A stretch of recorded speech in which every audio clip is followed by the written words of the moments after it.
everybody, Rose here. Thanks for joining me today. Welcome to my channel. So today is another collaboration with the Fab Five. Five of us. We've been doing almost a collaboration a month together, and we have different themes. So this time the theme is our birthstones.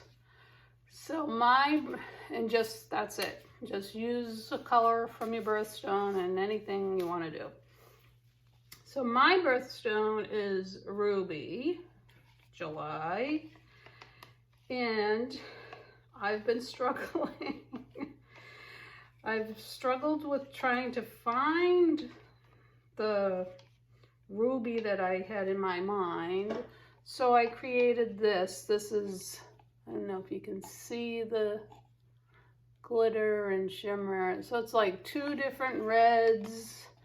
I've got some iridescent medium in it. I've got some gold glitter in it. And if you could notice, the cup isn't full. You know why? I've been struggling. I think this is my third attempt.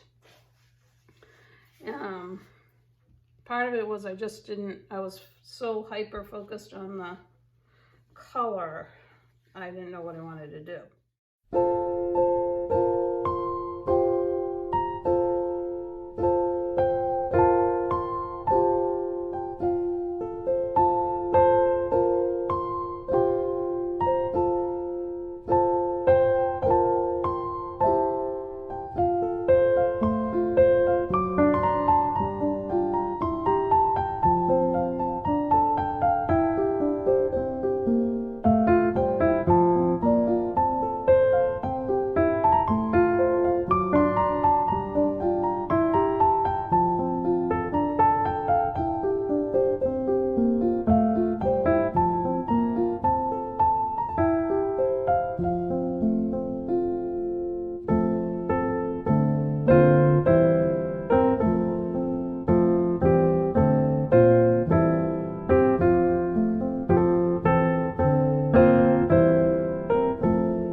there it is, dried and fully in camera. Sorry about that. Struggles from the beginning to the end. There is shimmer and glimmer and all that, but it's not picking up. But that was fun to do, and I will do more of that, I think. But there it is. That is my birthstone, Ruby. If you go in the description box, it'll tell you who is up next in the premiere. And I hope you enjoyed this, even though it was quite the struggle. Have a great day, everyone. Peace.